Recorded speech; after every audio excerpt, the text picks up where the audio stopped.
Hello to all of you, faithful viewers of Equinoxe Television. 6 p.m. in Douala. It's time for the news in the English language. Thank you so much for joining us tonight.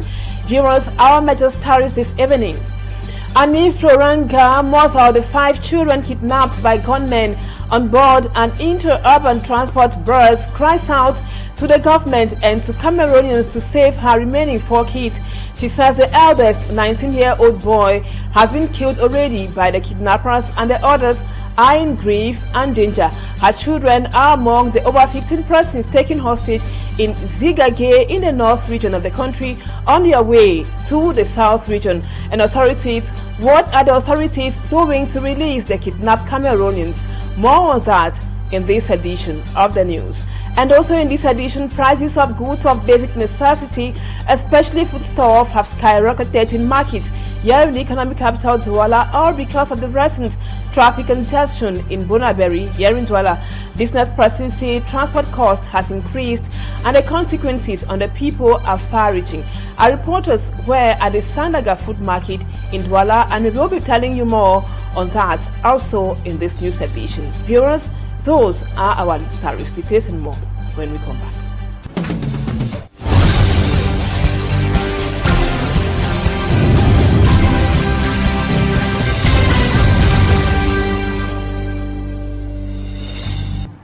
Welcome back, viewers. Thank you so much for being with us. We begin with these images of the dilapidated state of a government primary school. Mombo is a locality in the Mongo division of the Littoral region. That school is in a dire state. Residents are expressing dissatisfaction due to the school's condition after being hit by bad weather. That was 2 years ago. With school resuming in less than 3 weeks, parents are worried children won't be able to attend classes. Beyond the school's condition or situation, residents face other difficulties such as lack of basic infrastructure, limited access to potable water, and frequent power cuts. Immaculate Fogwe takes us to Mombo. Government Primary School Mombo in the Mongo Division in ruins. The school has been a shadow of itself for 2 years now due to bad weather. Its roofs were blown off by strong winds, and now the classrooms have been transformed to drying areas for neighbors around. Hoodlums have equally made it a safe place for them to hide and plan their operations. Less than 3 weeks to school resumption, residents expressed dissatisfaction over the deplorable state of the school. This is my primary school. It's been almost 2 years since it was abandoned following a storm that hit the school. Up to now, the state hasn't done anything. It is said education is the key. But now, where are people expected to sit and learn? So we are begging the state to do something. Thugs use this place to smoke cannabis and plan their operations. Others take refuge here after attacking their victims. We are not safe. The establishment has been dilapidated for some time, and as a parent, I want change. In less than 3 weeks, school will resume, and the children won't be able to resume classes. It's not fair. The people are also confronted with other problems such as the absence of a police station or an identification center. This forces residents to travel to surrounding towns to identify themselves. Also, access to portable water and frequent power cuts has further plunged the people into hardship. The population of Mobo needs public lighting and portable water. Many don't have ID cards.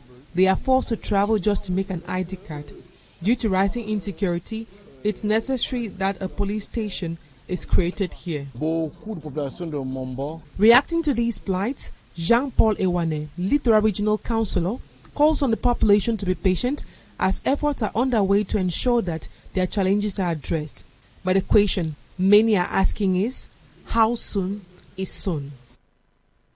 In Cameroon, And legal luminary and human rights defender Barrister Alice calls on Cameroonians to rise up in a non-violent protest to fight for change in the country. To her, the context of gross human rights violation in Cameroon requires nothing short of a popular uprising within the ambit of rights to protest as stipulated by the Constitution of the Republic. She spoke on La Vérité en Face. Babila Jonathan comes back to some highlights of that program. In Cameroon, we are not in a state of law. An outburst of anger by Barrister Alice come over the violation of human rights in Cameroon. The citizen has no place to go, no space to speak. Nobody seems to care about the citizen here. We are in a jungle. In the case pitting the state of Cameroon and the network of human rights defenders in Central Africa, REDAC, Barrister Alice Com says the fact that the organization's head office in Douala has remained sealed for several months for unfounded reasons is unlawful and unacceptable. The minister said, I seal your office for 3 months, and then after 3 months, now we are about 6 or 7 months. He never came back. We have ambassadors, we have many people who are just watching and saying, but what happened to Cameroon? They are wondering what they see is so awful, so unlawful, so unacceptable. About the October 12 presidential election in Cameroon, she expresses fears of political unrest connected to illegal electoral practices like fraud, vote rigging, which constitute a violation of the people's right to choose their leader. I'm afraid on what will happen on the 12th of October while the people are trying to give a new mandate to candidates. I'm really, really afraid about the peace, but I'm afraid that what is expected will be so small, and then this can challenge our willing of be together and living in peace together. The ballot box is not the way we can take to go to our target. The legal mind holds the opinion that the way to change in the present Cameroonian context is the street, non-violent protest, a constitutional right of all citizens. And now let's talk health. The brain drain in Cameroon's health sector remains a major challenge for the Cameroon Medical Council, which has been decrying the critical shortage of doctors and other healthcare workers for years in the country. This concern is heightened by the establishment of clinics and other healthcare structures by doctors based abroad, reacting to the concerns of Cameroon diaspora doctors who think they are being intimidated. Dr. Rodolphe Fonkwa, president of the Cameroon Medical Council, spoke to our reporter Lucille Yengo is here. In a write-up on social media, the Cameroon Medical Diaspora denounces intimidation from the Cameroon Medical Council regarding the establishment of health structures in Cameroon by medics residing abroad. The council accused certain expatriate doctors of operating local clinics without being physically present in Cameroon or registered with the council, claiming this violates its legal test. A solemn appeal to the authorities and public opinion. Faced with this alarming situation, the Cameroonian Medical Diaspora Collective 1 strongly denounces any form of intimidation, stigmatization or systematic obstruction of medical cooperation. In a press conference, Dr. Rudolph Fonkwa, president of the Cameroon Medical Council, dismisses these accusations, stating that he has been in discussions with the diaspora for over a year and has no issues with them. He emphasizes that the focus is solely on ensuring compliance with existing legal documents. If someone wishes to open a healthcare facility in Cameroon, he or she must adhere to legal tests.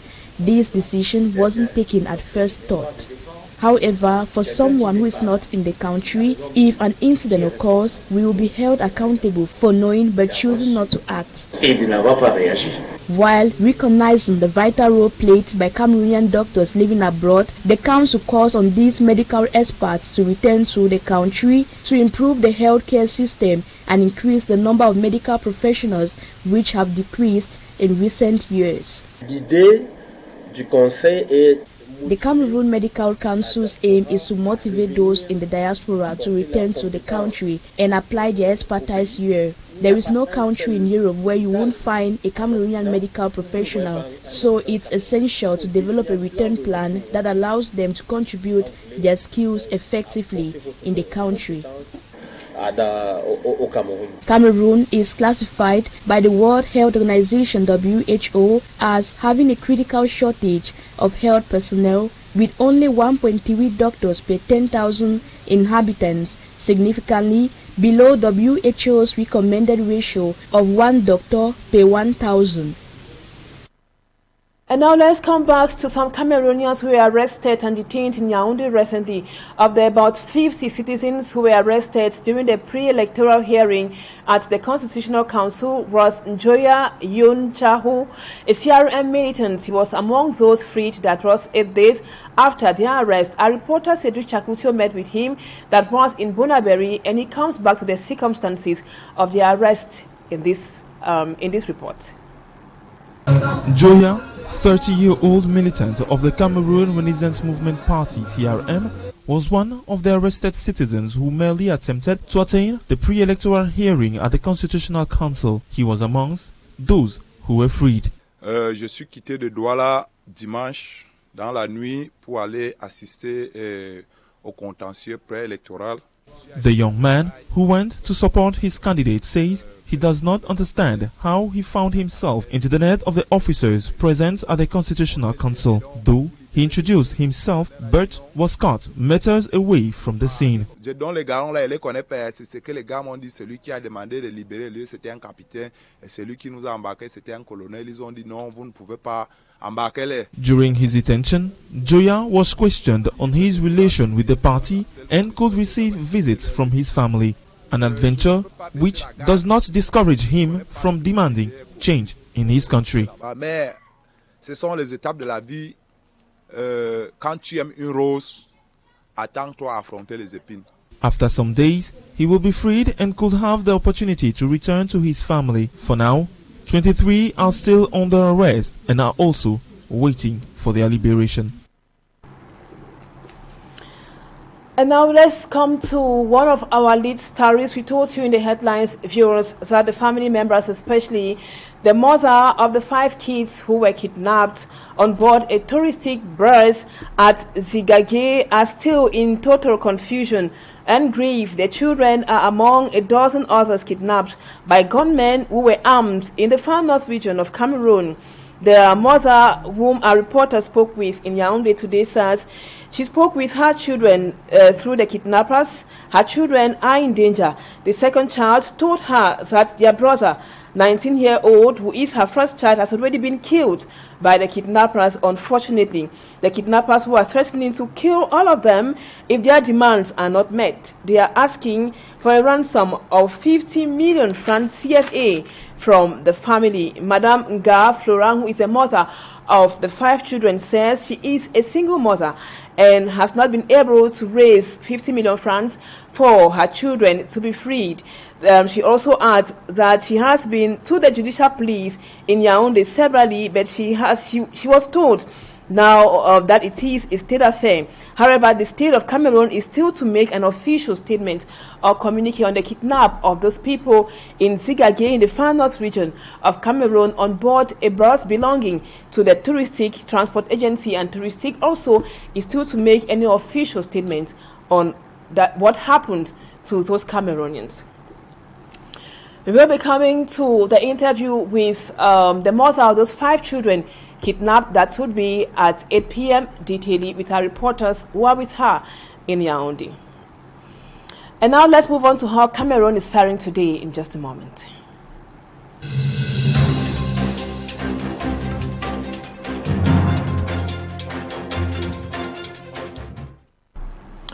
Beton, which is the gateway to Chad, Central African Republic, and also Congo, is in need of social amenities. The chief town of the East region is in total darkness because of the unstable electricity supply.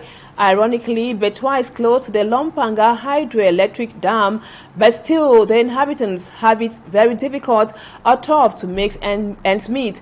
In today's edition of Cameroon Today, our reporter Smart Jikangiro tells us that many petty business operators have fallen or are no longer operating because of no electricity supply.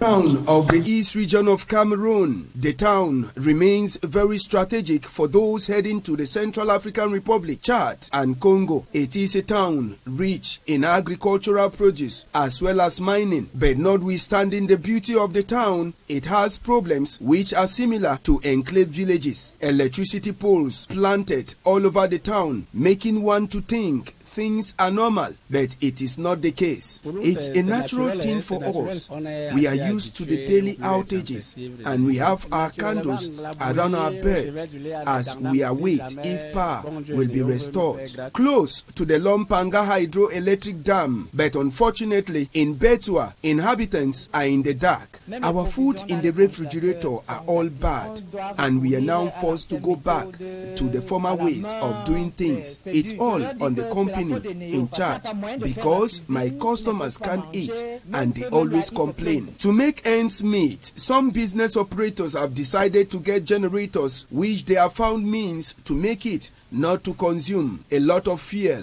We need to pay for fuel, and a liter now is expensive to grand. It's weighing on us so much.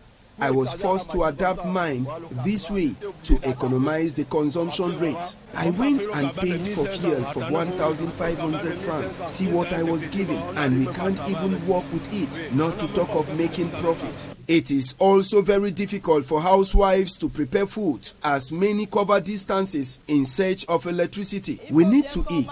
I paid a bike from the quarter to come grind my corn, and when we arrive here, we spend double. In our neighborhood, no light. In the market, no power, and they use fuel to grind, which is not good for our health. Young entrepreneurs say the unstable power supply is causing them to go out of business. There is a great number of youths and women who, because of this situation, are now unemployed, and some don't even have anything to eat. This will cause them to start doing things they were not supposed to do, and causing problems within the society. Local authorities say they have been doing their best to ensure that life continues with the installation of solar lights, boreholes, and the CD2 projects, which have helped in tarring some roads as well as modernizing some markets. But again, things haven't changed. We are already making an effort.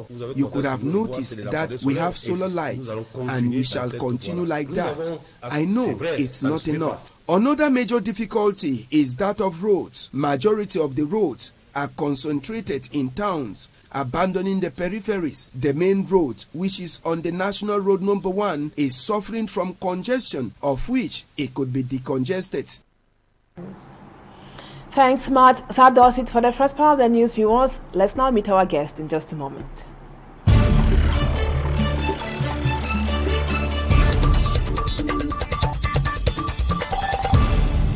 Welcome back. Our guest tonight is Hiram IYODI. He is a presidential candidate for the October 12th presidential election in Cameroon. Hiram, thank you so much for accepting to be our guest tonight. This is the first time we are having you on the 6 p.m. news on Equinoxe television. For having me tonight. Hiram, I just mentioned a while ago that you are a candidate for the presidential election in Cameroon that will take place on October 12th. You should be the youngest candidate. And now our viewers would want to know more about who Hiram IYODI is. A Cameroonian, I'm a citizen, I'm 38 years old. I've been raised in Douala. I made my secondary school in Alfred II in Bremen. Then I flew to Canada to study chemical process engineering. I've been back in Cameroon since 2011. That specific year I published a book talking about how youth should get involved in order to transform our country. I've been a long youth movement activist. I've been involved in politics for more than 10 years now. I was the political program coordinator of Barrister Akelimuna in the last presidential election. I am the founding member of the Movement for Patriotism and the People's Prosperity, the MP3 party, which I led as the executive secretary, and now I'm the presidential candidate of the DFC, the Democratic Front of Cameroon. We saw your reaction after about 15 persons or so were kidnapped on board a touristic bus which was leaving from the northern regions of the country to the south. You were sending sympathy to the families concerned, and that was why we got to you. Those people, about a dozen, kidnapped on board the touristic bus, among them 5 children from the same family. Hiram, what was your first reaction when you got that very sad story? That was even before your reaction on social media. Sad because what happened to Mrs. Nga could have happened to any one of us. She was having her children coming back from holidays, trying to prepare the starting of school. So I just have a word of solidarity to express my sympathy to her. I really hope that the remaining 4 children will be kept safe and will be returned to her in the upcoming days. And now, this brings us to the issue of Boko Haram crisis in the far north. How can you qualify the handling of insecurity in the north region by Cameroonian authorities? Don't you think the government is not doing enough to protect those exposed to attacks in the northern regions of the country? We as political leaders, we had a late communication because we didn't have sufficient data and information to have a strong communication about this thing that happened to Mrs. Nga. So I don't understand how a government can keep silence for almost a week, knowing that we have about 16 of our brothers and sisters that have been kidnapped, and not any taking the time or the initiative to try to reassure us. I don't understand. I think that we had so many, I would say, leader mothers that they reacted to, so I don't understand that with something with that gravity we cannot hear from them. Yeah, the state has really been silent, Hiram. Now the kidnappers have allegedly killed one of the victims, who happens to be the child of the woman whose 5 children were kidnapped. They are asking for 50 million francs CFA to release the remaining 4. The woman says she can't afford because she's a single mother. Don't you think it's time the state should step in to save its citizens, Hiram? The best thing we did is to secure our borders in partnership with Nigeria and Chad. I think that in this way the government has done what they needed to. For the last months, we didn't hear a lot about Boko Haram. I don't know if it's the political agenda or the starting school that made them came back and try to have money from kidnapping people.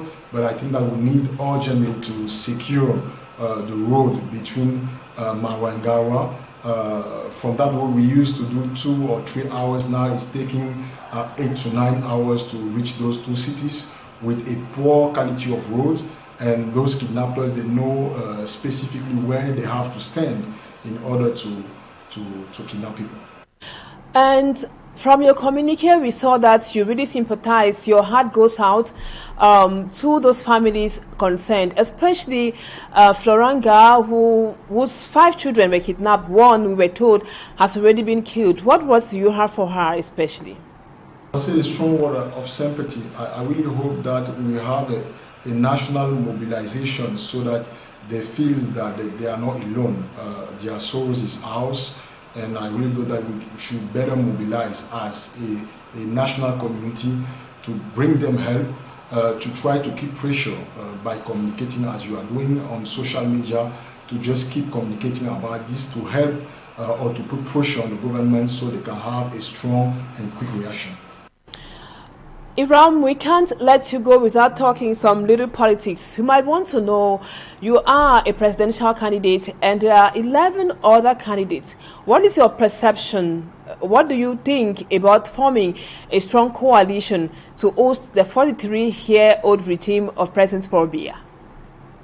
Worked towards a coalition, but as I always said, coalition is first a convergence of ideas. So first of all, we should have all the competitors putting their political offer on the table, and we can just try to work and to see how we can have the same vision of how our country and our future should be built. I am open to any option. I've been talking and discussing with all the other competitors.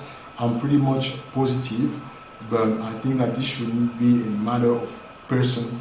It should be a matter of the future of our country, and we should have all the competitors, we should be open to accept that by the end, they won't be the person chosen to run this coalition.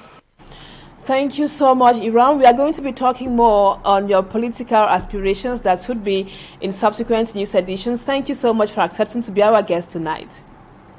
For having me. That was what we put together for you this evening on the news. Thank you so much for always being there. Our programs continue tonight. Equinoxe comes up at 7 p.m. and then News in the French language comes up at 8 p.m. Stay with us on Equinoxe Television and see you again tomorrow, same time, God willing. For now, it's bye-bye from us.